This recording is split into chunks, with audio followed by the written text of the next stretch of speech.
కాకా గా గాయిన్యా అనండి అందరూ. ఎక్కడి నుంచి వచ్చింది ఈ చప్పుడు? ఈ గొంతులో ఈ భాగాన్ని గుర్తించండి.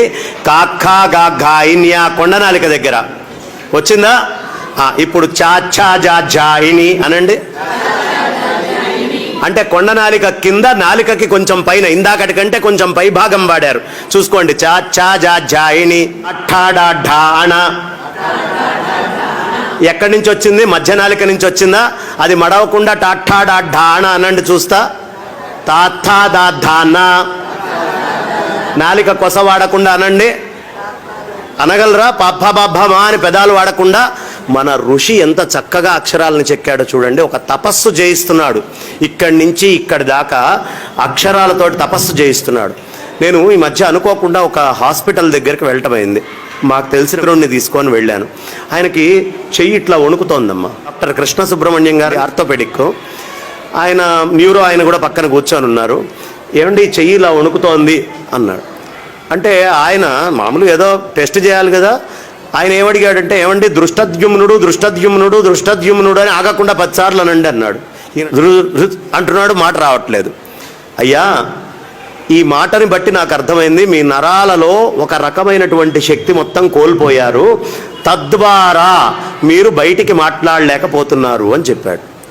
పక్షవాతం వచ్చింది, మాటలో తేడా వస్తుందా? నరాలకి మాటకి చాలా సంబంధం ఉంది.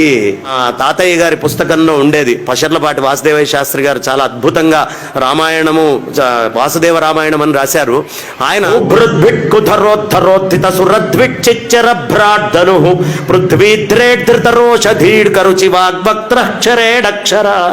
ఇలా రాసుకుండేవాళ్ళు. ఆ పుస్తకం తీసి చదువుతుంటే అబ్బా ఎంత గొప్పగా ఉంది అని. మళ్ళీ అది నోట్లో తిరగాలి అంటే ఇది సాధన చేసి ఇది చదివేటటువంటి వాడికి అనారోగ్యం తొందరగా రాదట. 1 కిలోమీటర్ ఉరికితే ఎలాంటి శక్తి వస్తుందో మీకు నరాల్లోకి, గట్టి పద్యమో, ఒక స్తోత్రమో, ఒక నామమో ఆగకుండా చేస్తే అలాంటి శక్తి వస్తుంది. జాగింగులు, ఎక్సర్సైజులు చేయలేని వాడు కొవ్వు కరిగించుకోవడానికి, నోట్లో శక్తిని, ఎనర్జీని పెంచుకోవాలంటే ఏం చేయాలయ్యా? వాగగ్ని. వాయు అనేటటువంటిది అగ్ని. ఈ అగ్ని, వాక్కు అనేటటువంటి అగ్ని వాయుసంధానం ఉపనిషత్తు చెప్తుంది.